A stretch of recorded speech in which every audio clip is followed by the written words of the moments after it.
Chère Léa, je t'écris pour te dire d'où nous venons.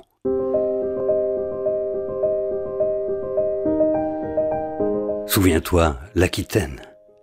Vois-tu, le Limousin a été façonné par des guerres de pouvoir qui auront traversé les siècles. Le territoire des tailleurs de pierre, des feuillardiers ou des maçons du plateau creusois, comme un îlot de calme dans un océan de bruit et de fureur. C'est en pleine Gaule, vers -500, que naquit la province qui regroupa les plateaux de Jansiou, des Mille Vaches et des Monédières, ainsi que les vallées de la Creuse, de la Gartempe, de la Haute-Vienne, de la Vézère et de la Corrèze, sous le nom des Lémoviques. Ainsi naquit la Lémovicie ou Limousin. Parti de la Grande Aquitaine, terre du roi d'Angleterre, le Limousin fut longtemps l'objet de la convoitise des rois de France, soutenu par le vicomte de Limoges. Ce fut le cas de Richard Ier, dit Cœur de Lion, tué d'une flèche à Chalut par Pierre Basile, chevalier vassal du vicomte. Ce ne fut qu'en 1375 que le Limousin redevint définitivement terre de France. Voilà, chère Léa, un petit peu d'histoire. Léonard. Cher Léonard, merci de ce témoignage du passé. À mon tour de te dire où nous en sommes. Le Limousin, ce pays où j'ai plaisir à vivre, ce sont aujourd'hui 3 départements. La Corrèze, la Creuse et la Haute-Vienne. Et récemment, nous nous sommes retrouvés annexés à une nouvelle région qui a pris pour nom la Nouvelle-Aquitaine. Tu vois, l'histoire est un éternel recommencement. Et si l'on est plus fort à plusieurs, on se doit de reconnaître que cette nouvelle région a des atouts solides. Sais-tu que son nouveau contour en fait la région la plus vaste de France ?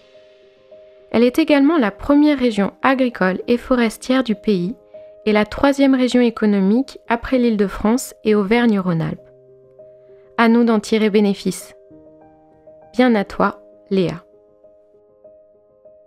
Ma chère Léa, je voulais te dire qu'au fil des ans, beaucoup de monuments, abbayes ou monastères qui ont été construits ont dû faire face à des guerres et des révolutions, surtout celle de 1789. Certains ne seront peut-être plus que des ruines à ton époque, mais sache qu'à travers tout le Limousin, plus de 300 églises romanes ont été construites au XIe et XIIe siècle.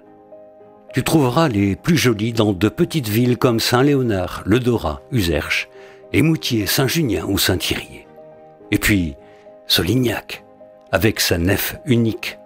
Solignac, créé par ce grand évêque que fut le maître orfèvre Saint-Éloi.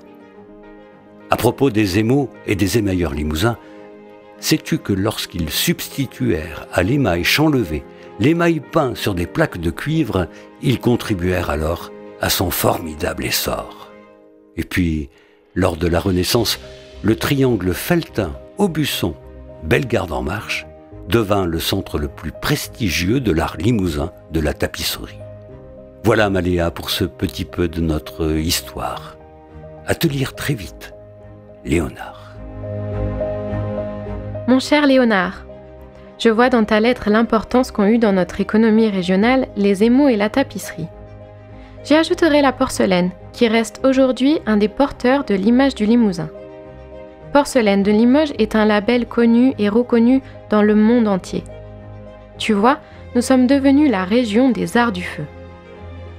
Sais-tu également que le Limousin possède un potentiel d'énergie hydroélectrique considérable grâce à l'imperméabilité des sols et à l'aménagement des cours d'eau.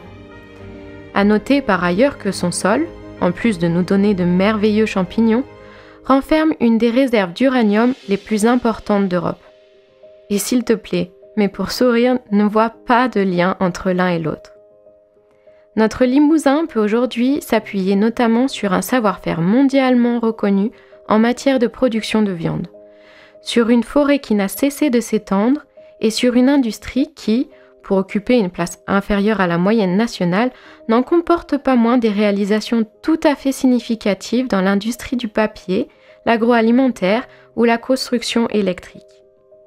Dans ma prochaine lettre, je te parlerai de nos atouts pour le futur, car notre belle région, celle de Saint-Martial, de Ventadour, de Gay-Lussac, de Renoir ou de Giraudoux, transpire une douce qualité de vie.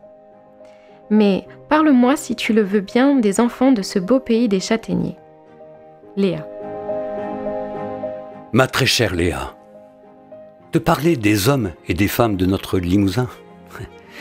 Pour ce faire, il faut avoir à l'esprit que nous étions sur une terre d'agriculture. Petites exploitations agricoles et métairies s'y côtoyaient. La vie était rude, mais elle était scandée par des événements familiaux ou villageois. Et puis, ce fut aussi un pays de troubadours. Plus tard, c'est le monde ouvrier qui aura marqué la région. Ce sont sans doute les industries de la porcelaine et de la chaussure qui auront fait naître la conscience ouvrière. La CGT, d'ailleurs, est née à Limoges en 1895. Par la suite, le Limousin est resté fortement sous l'emprise du socialisme et du communisme.